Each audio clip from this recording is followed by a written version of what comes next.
not going to see recording information because I'm actually recording on a different screen grab. And one of the things I'm trying to watch here is my audio levels are a little... Zoom keeps trying to auto adjust my microphone and it's messing up the auto adjustment. So if you hear me fade in and out, it's me twiddling in the background. Can everyone hear me okay? Alright, now you're going to see what I'm working on here. So, boom, there we go.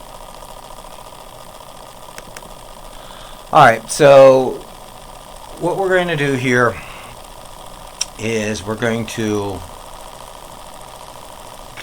do a recap of where we've been at, and I'm going to use that to bring us up to the last few things in the chapter. So the general idea is physics is what we measure, so we have to accept that there's something to measure, and the first thing we did was we invented dimensions. And so these things are going to keep coming back. The main ones we're going to deal with are these first three: length, mass, and time. And we're going to find we can combine them to make other things. For example, length over time is velocity. Mass times length over time squared is force. And so these things combine to make other things. But they in themselves can't be broken down into components. Extended to those, which we'll learn, whoops, that's a crime of being left-handed. My tablet has buttons on the left-hand side because it's out of the way of right-handers, but occasionally I will palm that. Sorry for that. There we go. We will use the Greek theta, capital for temperature, Q for electric charge,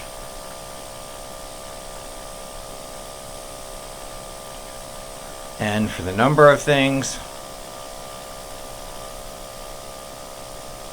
and L for luminosity, which I don't think we'll ever talk about directly. And as I said, one of the things in physics is we're trying to get everything to be the number of some primal constant. That seems to be the goal of modern physics. We're nowhere near there yet, but and I think luminosity, number of photons, is taking over. And so we get the idea that we can measure reality if we use these things. Now, what we end up doing is there's some standard, and for us it's going to be SI units, where there's a standard set of measurements, or there's some reference thing in reality that we use. And so for length, we had a meter. For mass, we had a kilogram.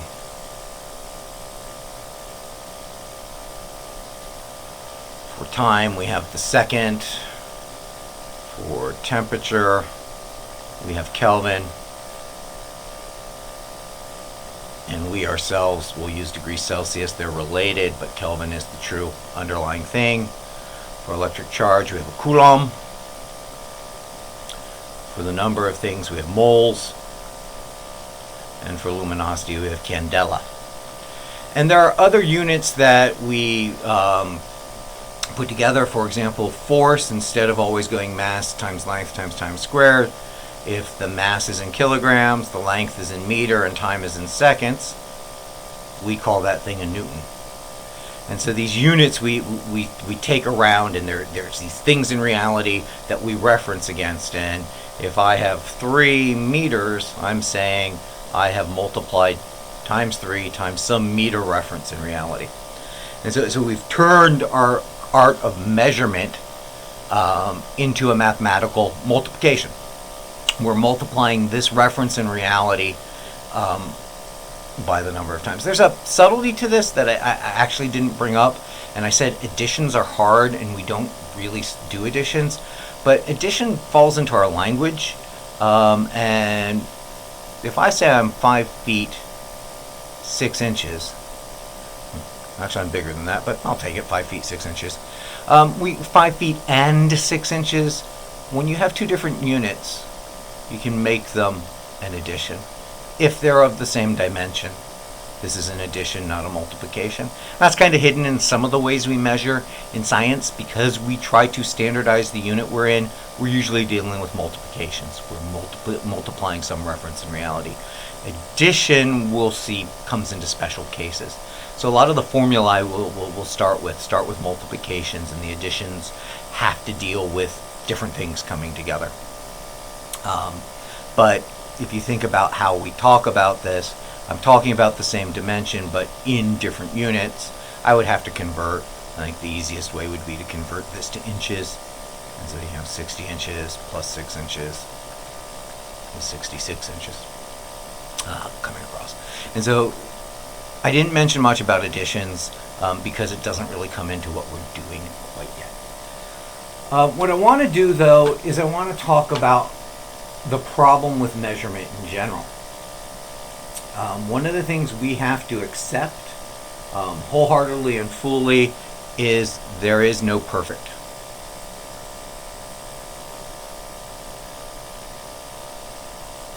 If I go out and I want to measure something, I'm going to do this a little neater. I'm going to change my colors here. I'm going to do a little moving around. My color bars over here. Let's see, we'll do it this way. And so I take some ruler, and it has gradations on it that are much neater than what I'm doing right now. But I just need to, right, we'll assume that the ruler is evenly marked all the way through. And what we want to be able to do is we want to be able to talk about how the size of the thing we have. And there's some problems with this. If, well, let me use neon pink. The thing I'm measuring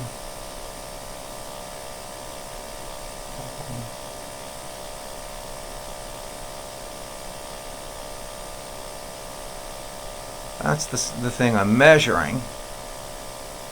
Then there's some question about the size of the thing I'm measuring.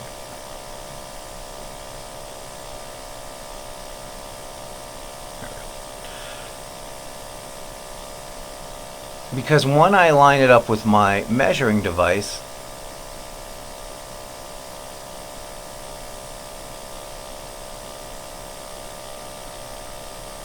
I'm in between tick marks. I could estimate how much this is, but I don't know for sure.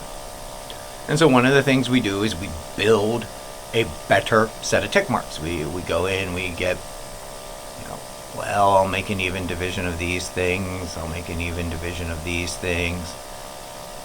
It's one of the reasons I said we had these large number of things when we were making our reference units. It's so we could have all these even tick marks and we could find things there. But let's just say I zoom in to the even tick marks, and I'm still going to end up with the same problem. And end up with the end in between some set of tick marks and the end in between some other set of tick marks. One of the things we tend to do is we shift it so that our one end is definitely here. So let me see if I can shift this. Now, I'll just redraw it. I'll bring it down here.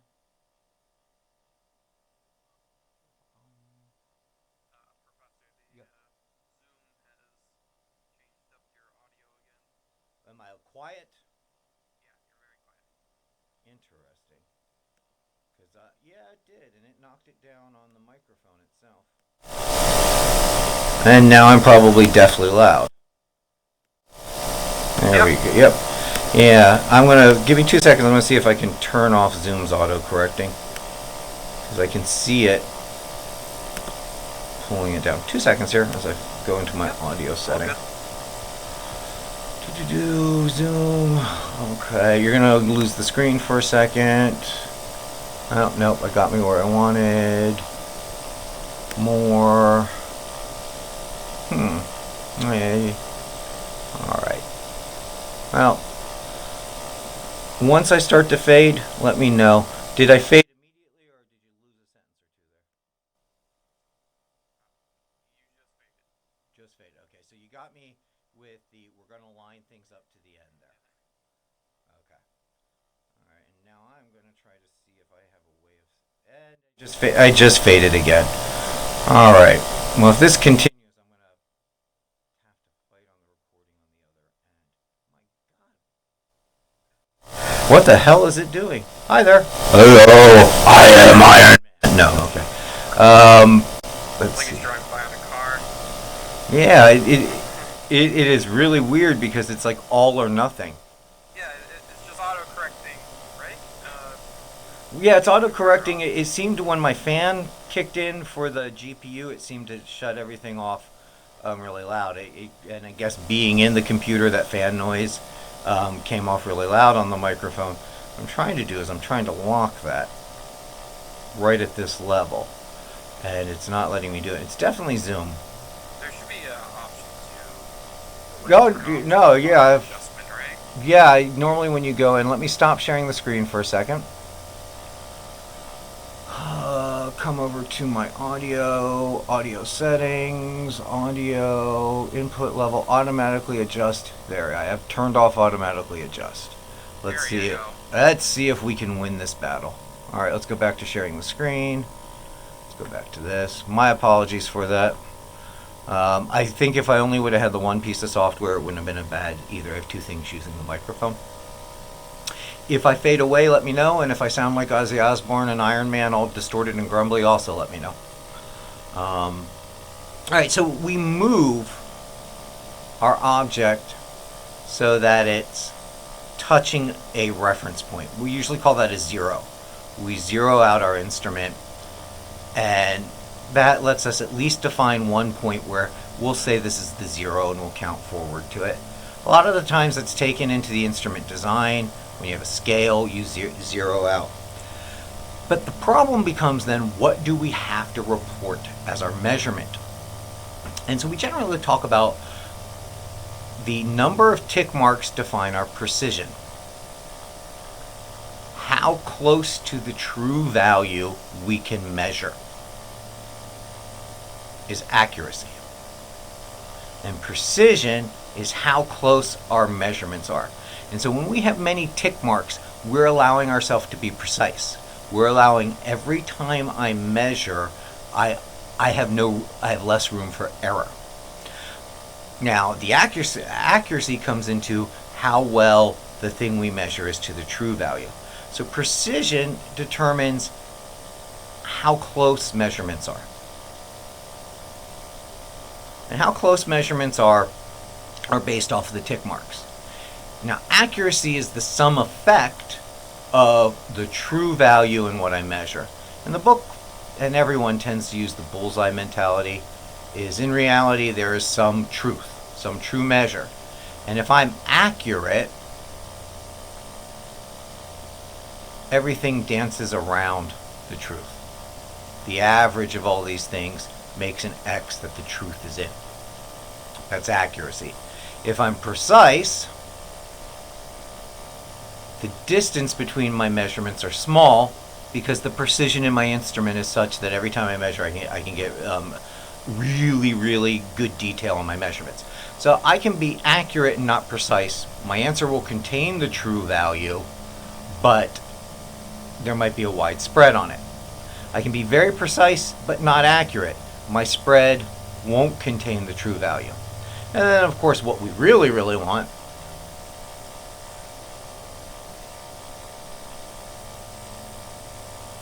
is to be precise and accurate. That we have a very small spread, and inside that spread is the true value. And so accuracy is the goal, and then precision lets us know really how good our measurement was, which helps the predictive power of it. In general, these two things come together for something we're going to call uncertainty. We are uncertain of the true value. And there is a misbelief that we can get a certain value. And so I'll say, if this were the desk, top of the desk, and this was a ruler, and I get a good ruler with really, really good tick marks on it, like the one I have in class, I can measure down to a millimeter. And so when I go to report my measurement, we'll say it's 3.324 millimeters. This takes me to a millimeter. But I'm still going to find that when I get to, I'm somewhere between 4 and 5, or I'm somewhere between 3 and 4. When I look down at those millimeter tick marks, I'm somewhere in the middle. And so I can give an estimate. I can say I'm plus or minus, and usually when I'm in between tick marks,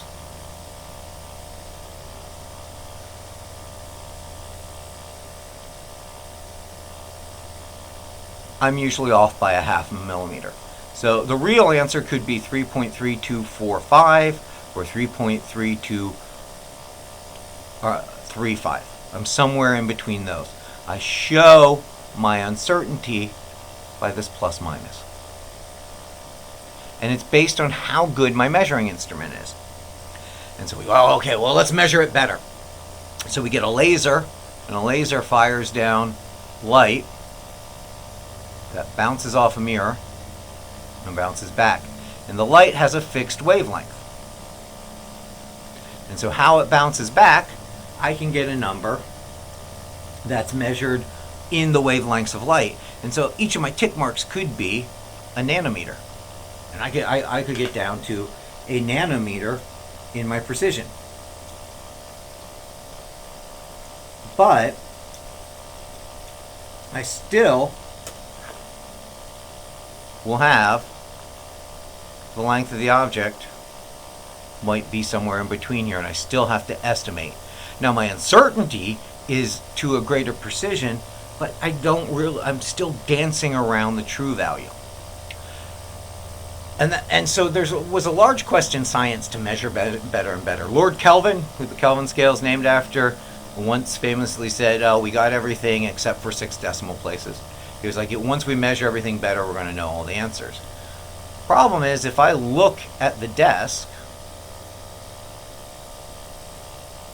on a microscopic level, or an atomic level, it's a series of atoms held together by electrostatic and quantum mechanical forces. And so the desk is not a solid chain of things. I mean, it's solid to us within our temporal time frame, but on the microscopic level, there's an atom here, there's a space in between it where the attractive forces between the atoms is holding the next atom near it. And that space, these atoms are vibrating. Anything that has a temperature moves and vibrates. And so that desk sometimes is a little longer because it's bounced out, and sometimes it's a little shorter. So there is really no true length to the desk. It's changing, and it's changing within a range. And so the best we can do is always report to some uncertainty in our measure. And if we ever get down to the quantum mechanical level, we then can report to the uncertainty due to the motion that's inherent in everything. So one of the things that we have to recognize with measurement is there is no perfect. We are always uncertain. Now, depending on how we measure our uncertainty. And so a lot of times, again, I'm going to use a ruler for it, but any device we have to measure has a scale on it. And our uncertainty is usually either the tick mark that we have. So if this, for simplicity, I'm just going to make these millimeters. We can either say we're uncertain by a millimeter, or we can say we can approximate. We can put our best guess. Like if I'm moving in here and it's like this, I'm going to say that that is my closest thing, but I could have estimated if it was near the halfway mark. And depending on the scale, our halfway mark is here. So if this is 1, 2, 3, 4, and this is my thing from 0, so I'll put 0 here. And it comes just past this here. I'm going to say it's 2.0 plus or minus 0.5 millimeters. Because there's an uncertainty in here. I'm guessing it's near this, but I could estimate either here or here. My thing comes to about here. Well, I'm going to say it's closer to the 0.5. I'll go 2.5 plus or minus 0.5 millimeters. And this is our uncertainty in measure. It lets us know, hey, we measured this thing, but we know reality is not smooth. We know that the truth is hidden. We'll never be able to see it, but we can measure this well, and this is the range where we might be wrong. And when we statistically gather a lot of data, right, we're hoping that all our measurements with their uncertainty makes a circle, right? If the true value were just a point, it would be a point. But once I put all my uncertainties in, it smears out into a circle. And I know the truth is somewhere in that circle. There is some radius around my measurement, and that radius is our uncertainty. And so we accept in our measurement uncertainty as a means of talking about our precision and accuracy combined. Now, the problem is you're going to see this put into two different formats. In experiments, this is how we always report uncertainty. We do our measure and we talk about how good our instrument can or cannot measure. I've measured it, I've read it off the scale, but the instrument has this much uncertainty in it. Like if you have a mass balance and it's digital, and so it reads 3.48 grams, the manual for this will say that's 3.48 plus or minus 0.01 grams. Right? Some scales will say it's actually plus or minus 0.05, but they put down to fluctuations. Most of them, most digital scales, whatever the last thing is, that's your uncertainty in that place. On things you read, you can estimate, so you can kind of go to halfway points. And we'll play with this in our first measuring lab. We'll look at what we can report and what's our uncertainty. So in experiments, we report what we measured and how good our instrument is. What we measured and how good our instrument is. And in the collection of all that data, that should help us plot what possible truths we can see. And you'll see that in lab 1. We'll get this idea that if there's a true the reality true value is here, and I have a measurement that measures like this, and I have another experiment that measures like this. This one has such a wide precision that the truth's in it. But so is this non-truth. And this experiment might be telling me, hey, that's not actually the true value is over here. And so we'll look at what we call this width of measure. But I'll leave that for the lab. What I want to do is look at how we apply this homework-wise, how we apply this when we're doing measurement. And so the key takeaway is we went from a reality, I'm going to scroll up because I'm going to have to clean this off in a second, where we don't know anything, so we say we're going to measure these things.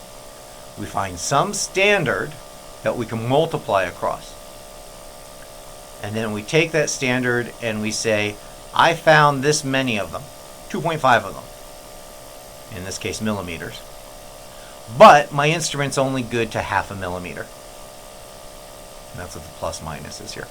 I could be off by 0.5 millimeter. I could be up by 0.5 millimeter. I could be under by 0.5 millimeter. What this breaks down to is it says my answer is somewhere between 3 and 2 millimeters. It gives a range of what not my answer, but my measurement was in. When we say this plus minus, the largest value it could be is with the plus on, the smallest could be with the minus. And so that gives the limit to our measurement. But when we work with this kind of from a theoretical range, where we pull from the textbook back, give me a second here, I'm going to need to clean this.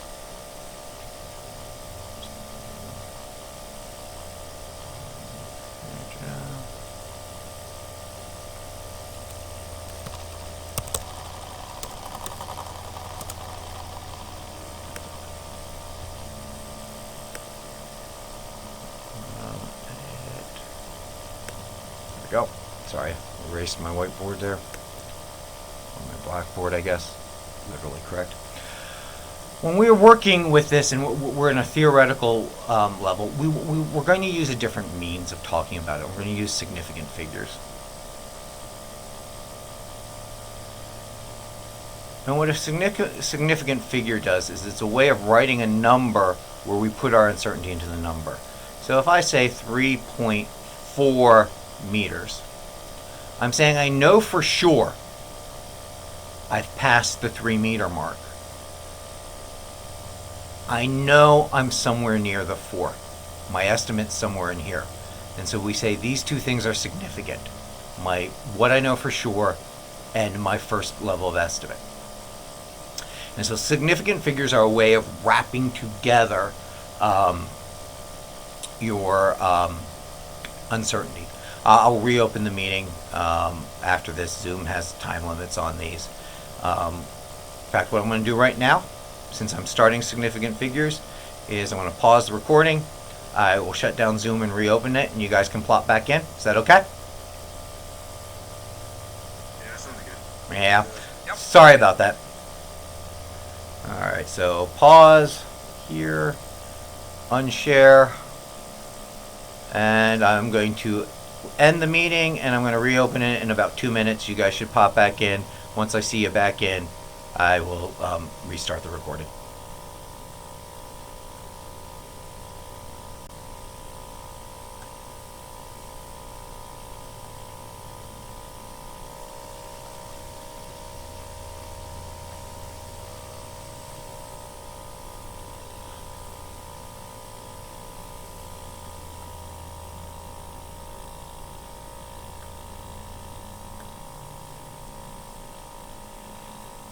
Hi, John. First one back. Yeah, well, this is exciting stuff, you know. Oh yeah, it's all these measurements and how all your measurements are not as accurate as you always thought they were. There is no perfect, and so we can always report how imperfect we are, which actually helps us get to the truth a lot quicker. It doesn't seem like it will, but it does. It really narrows down and limits where wrong answers would be. It's just we have to accept that we're not going to be perfect. I said 2 minutes. I will give people 2 minutes, and I'll start recording. Plus, this gives me time to drink my coffee. Yeah, it's always a plus. Mm-hmm.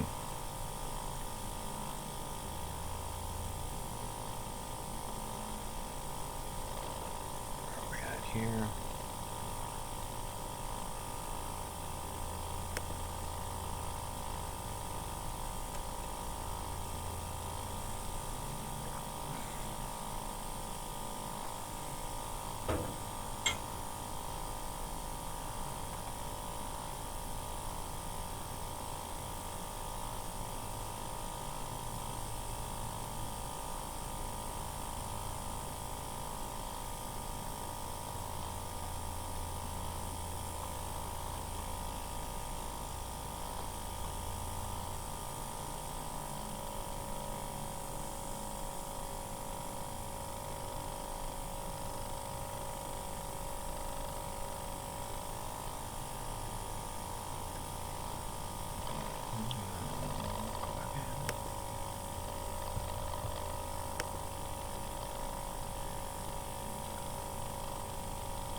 Alright, I'm going to start recording. People can roll in as they do.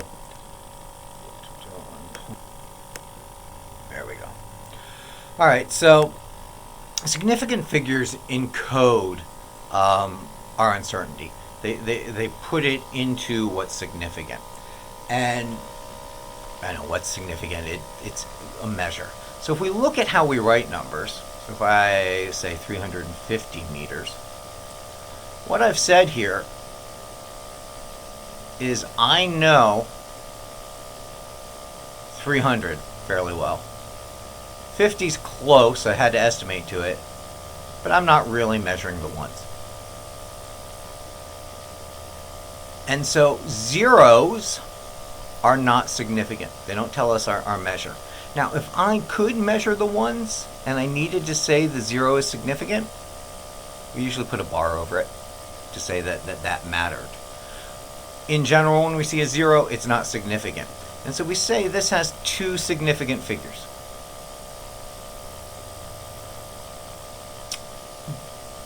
What's important with significant figures? Oh, let me do a decimal one too. If I measure downwards, where are my You're not seeing the sharing? All right. Yeah, I got to share screen really quick. That was on my end. Huh, interesting. There it went. The wonders of Zoo. There it is. Do you see it now? Yeah, we're all good. All right. Yeah. All right. My apologies. All good. Yeah.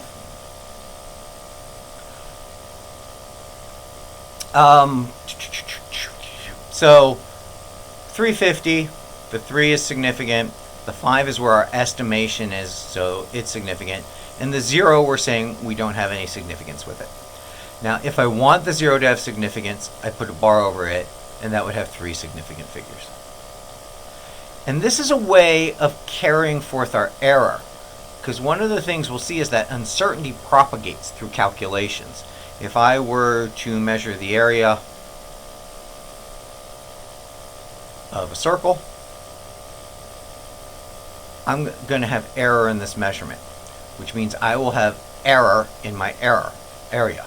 I'll have error in my area. And so whatever I measure needs a plus minus in my answer. Significant figures encodes that. If I enforce my answer to have the same significant figures, my uncertainties are coming with it, because my uncertainties carried in the last digit. And so uncertainty lets us carry, significant figures lets us carry uncertainty into our calculations so that we can do what's called propagate the error. And so that our answer, by being reported to the correct significant figures, incorporates this last significant figure being where our uncertainty lies. And to do that, there's some rules. Again, I'll show a decimal here also on how it looks with decimals. I'm going to change colors again because you guys popped up on. That is just a bright pink for my screen here. And so if we have a decimal significant figures, these zeros are just holding place. They're not significant in the measure. My uncertainty's in this last part here. And so this has 3 significant figures.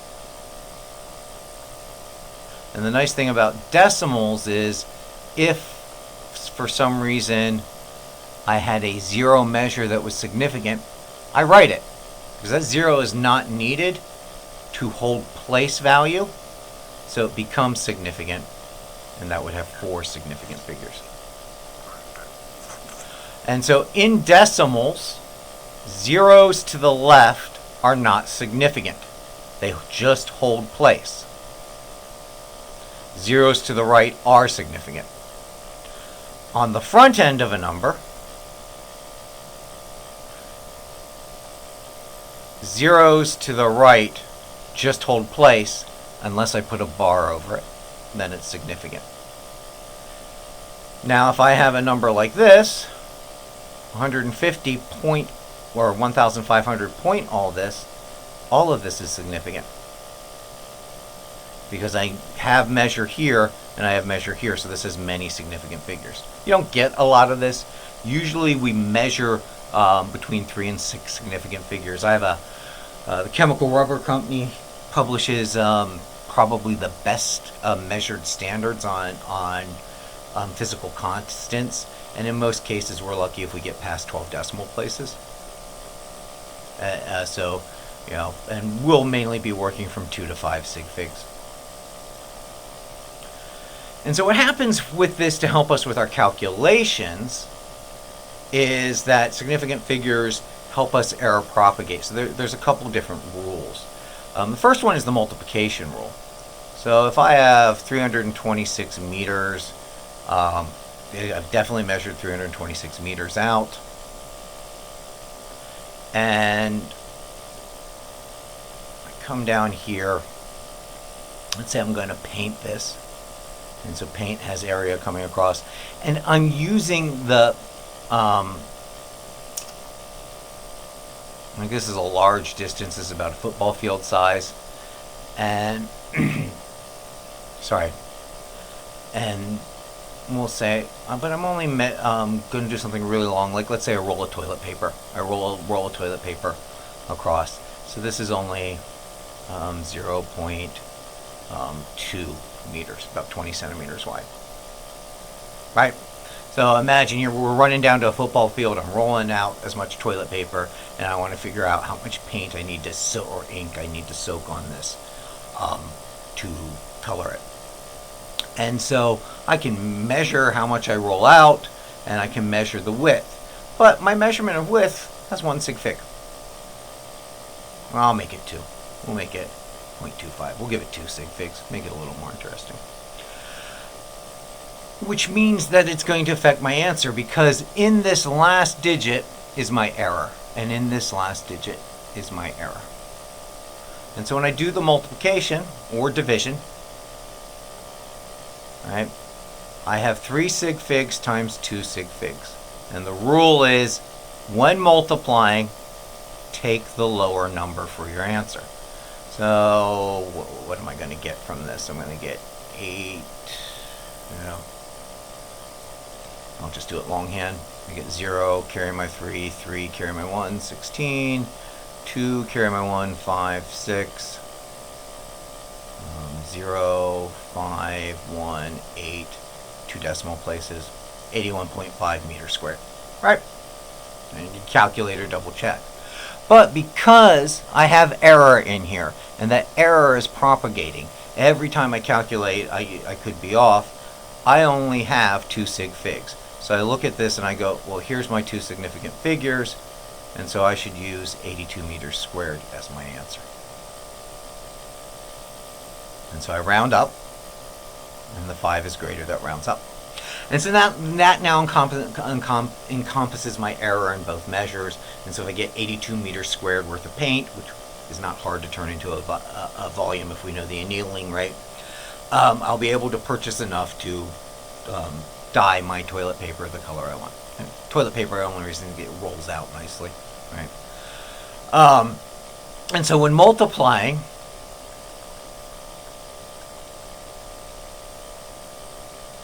you report the smaller number of sig figs.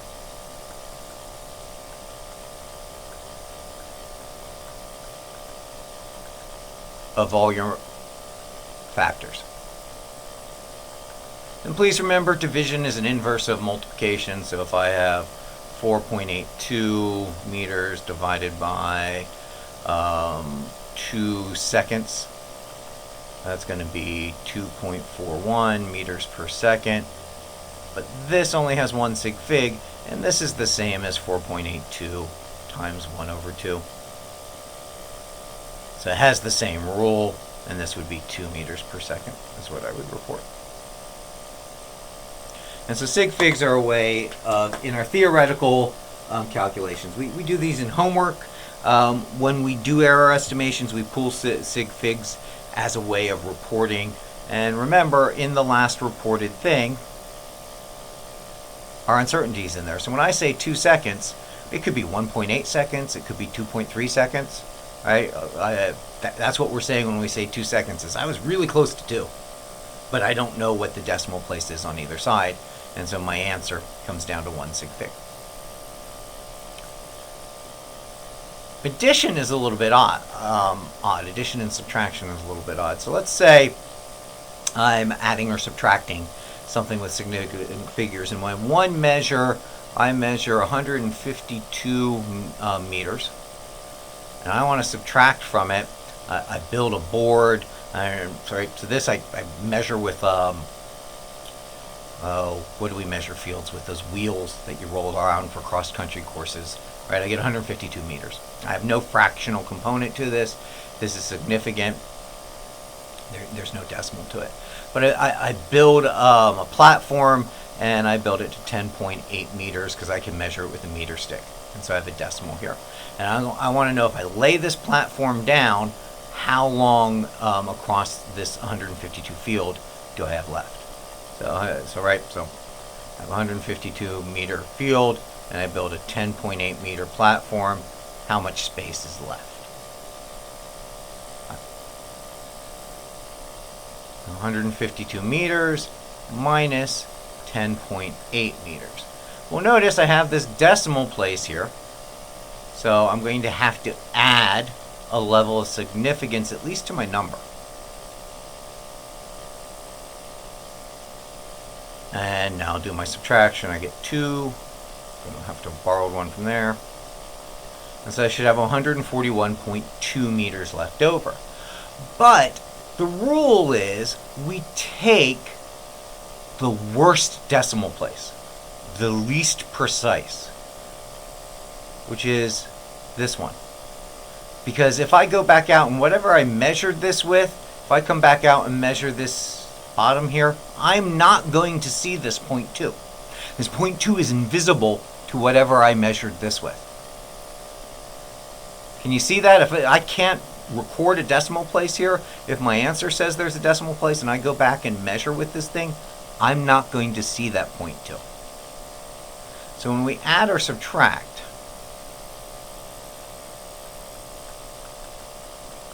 we line up the decimal place.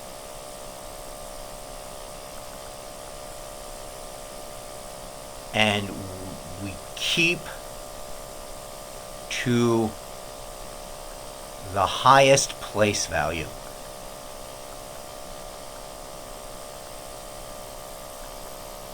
Of our sig fig. And so in this case, this was the one that was the estimator was in the ones place. This was the estimator, it was in the tens place. We're going to keep the one in the ones place. And so our answer is only going to be reported to the ones place. And so report 141 meters. And those are the only two rules to get us through things. Is if we multiply, we take the least amount of significant figures, that chunks all the error together. And if we add or subtract, we report our least precise instrument.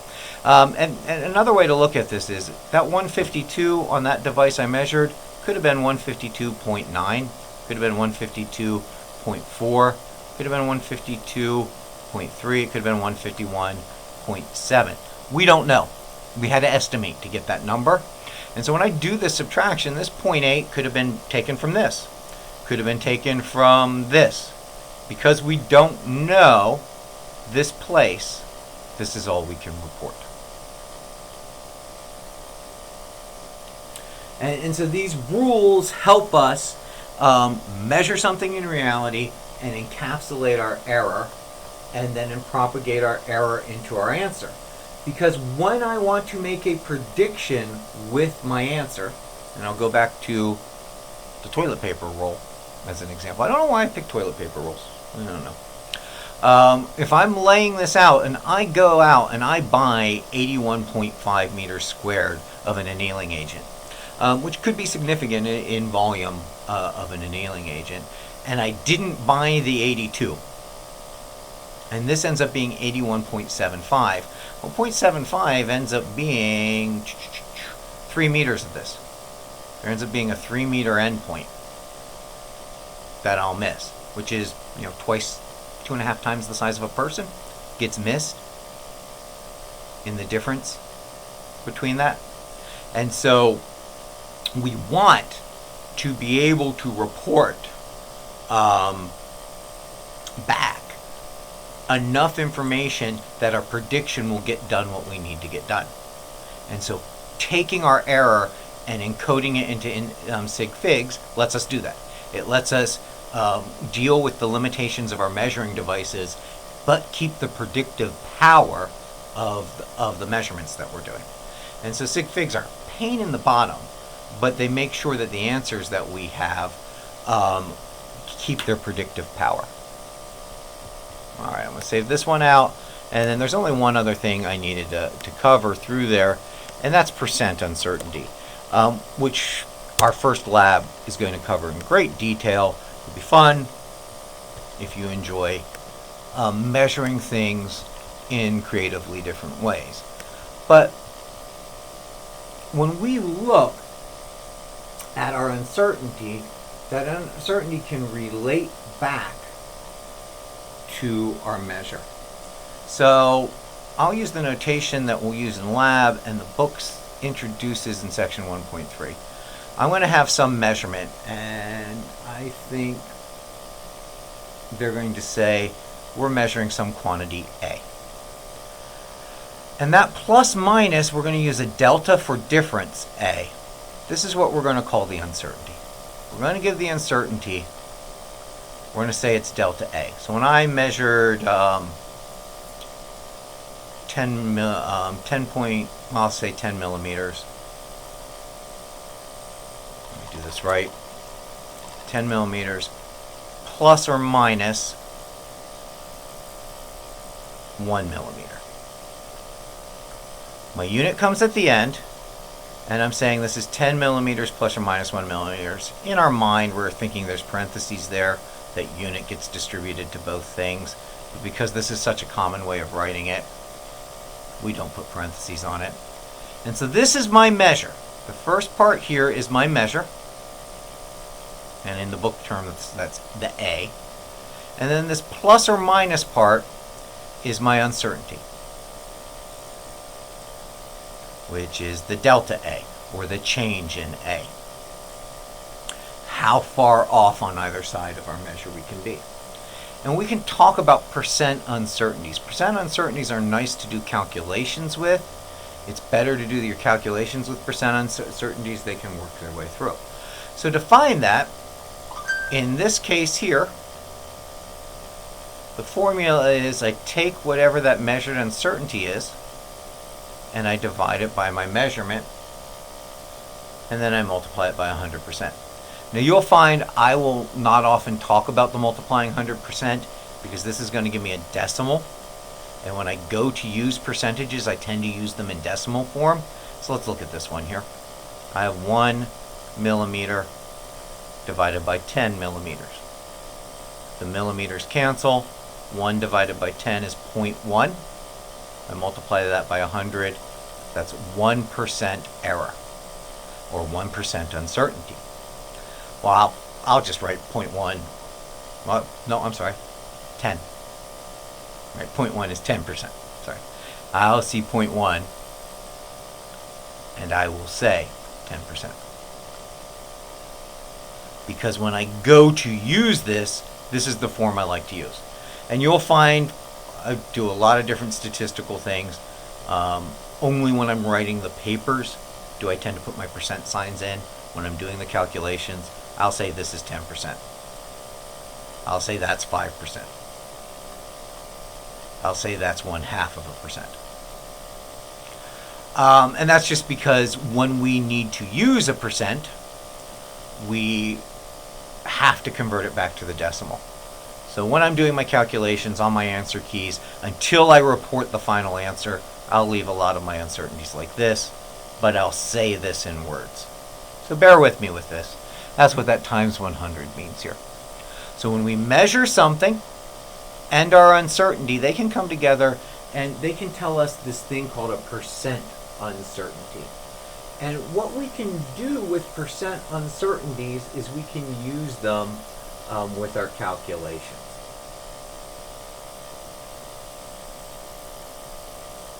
All right.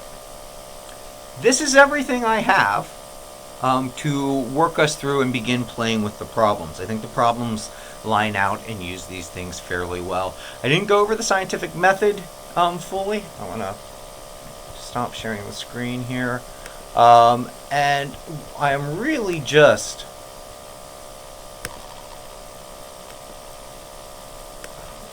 here. 2 seconds here. I'm trying to change something here.